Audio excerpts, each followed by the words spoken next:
Hello दोस्तों, मैं हूं हनी शर्मा और आप देख रहे हैं इंडिया डिफेंस बात, जिसमें हम लेके आते हैं देश और दुनिया के डिफेंस से रिलेटेड बड़ी खबरें। तो चलिए जान लेते हैं।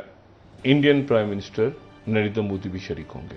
ये B3W प्रोग्राम है और इसमें ये 40 ट्रिलियन डॉलर्स का इंफ्रास्ट्रक्चर प्रोग्राम है। दोस्तों, आप सभी को पता है कि भी हाल ही में G7 की मीटिंग चल रही है। आज हमारे देश के प्रधानमंत्री नरेंद्र मोदी ने भी वीडियो कॉन्फ्रेंसिंग के जरिए इसमें हिस्सा लिया। G7 की मीटिंग में ये तय हुआ है कि G7 के सारे सदस्य देश आने वाले 15 सालों में गरीब और विकासशील देशों पर 40 ट्रिलियन डॉलर तक खर्च करने वाले हैं। दोस्तों, ये सारा काम प्रोजेक्ट B3W या यूँ कहें बिल्ड बैक बेटर वर्ल्ड के अंडर होगा। और दोस्तों, G7 कंट्रीज़ के इस पैकेज को चाइना के one belt one road initiative को काउंटर करने के लिहाज से तैयार किया गया है, क्योंकि चाइना जिस तरीके से पूरी दुनिया में इंफ्रास्ट्रक्चर के नाम पर लोन बांटकर दूसरे देशों पर मनमानी करता आया है, उसी को कम करने के लिए अब G7 कंट्रीज़ ने इस तरीके का कदम उठाया है। दोस्तों, जब से खबरें निकल कर आई है, हमारे पड़ोसी पाकिस्तान में कन्फ्यूज़न का माहौल है कि पाकिस्तान को इसमें से एक बड़ा हिस्सा मिलेगा या नहीं मिलेगा, और अगर मिलता है तो क्या पाकिस्तान को CPEC को छोड़ना पड़ेगा, क्योंकि CPEC भी एक चाइनीज़ प्रोजेक्ट है।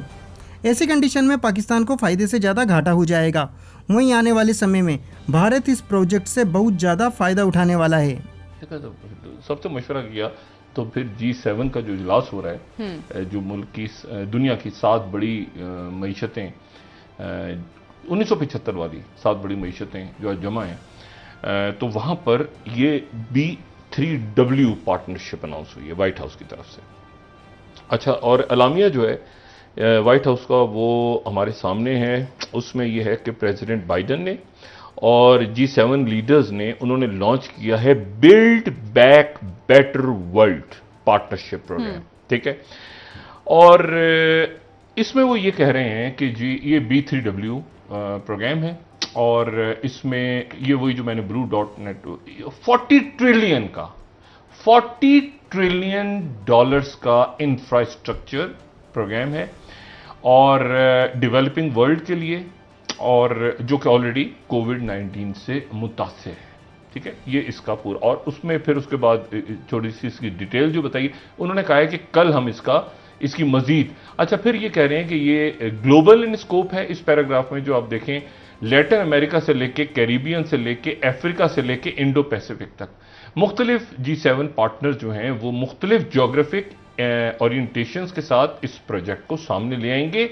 लो और middle income countries across the world के लिए ये 40 ट्रिलियन डॉलर्स का बिल्ड बैक बेटर वर्ल्ड, एक अच्छी दुनिया को दोबारा तामीर करो। ये बताऊं कि आज कुछ देर में जो आज का सेशन है, आज और कल का, उसमें Indian prime minister Narendra Modi भी शरीक होंगे। अभी तक जो इतलात हैं वो शरीक होंगे, और वो शरीक होंगे वीडियो लिंक के जरिए जो इजलास हो रहे हैं। और हो सकता है और नहीं भी हो सकता, लेकिन ज़्यादा चांसेस हैं कि वो शरीक होंगे।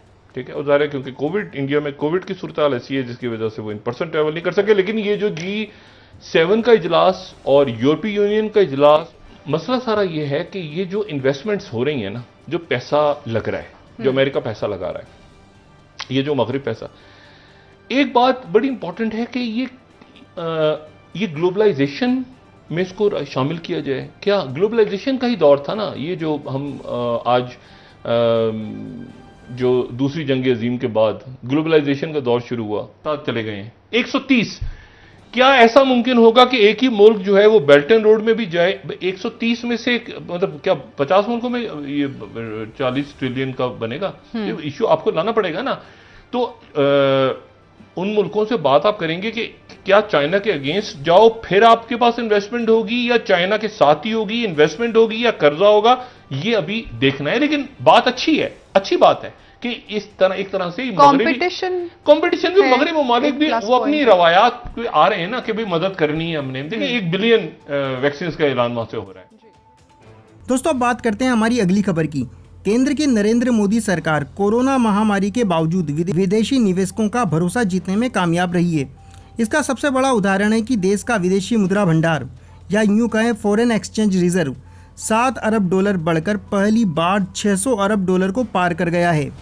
भारतीय रिजर्व बैंक के शुक्रवार को जारी साप्ताहिक आंकड़ों के अनुसार इस वृद्धि का कारण फॉरेन करेंसी असेट्स में हुई अच्छी खासी वृद्धि है। यह टोटल फॉरेक्स रिजर्व का 80% का हिस्सा है।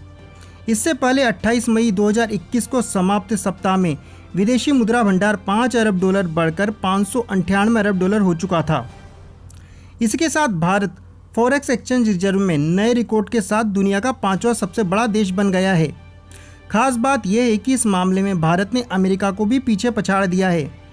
अमेरिका का फॉरेक्स रिजर्व 142 अरब डॉलर ही है और यह लिस्ट में 21वें स्थान पर है, जबकि सिंगापुर, हांगकांग समेत कई अन्य देश हमसे बहुत पीछे हो गए हैं।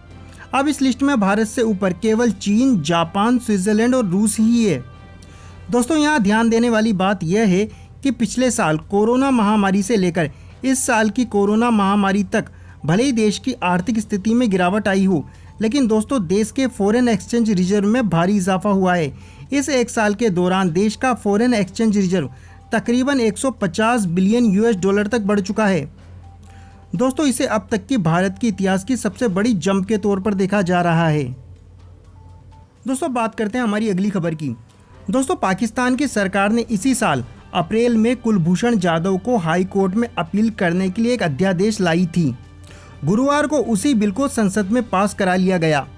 इस पर पाकिस्तान में अपोजिशन पार्टी के लीडर और पाकिस्तान की पहली महिला प्रधानमंत्री बेनजीर भुट्टो के बेटे बिलावल भुट्टो ने इमरान खान पर हमला करते हुए कहा कि हम जिसे कश्मीर का वकील समझ रहे थे वो तो दरअसल कुलभूषण जाधव का वकील निकला।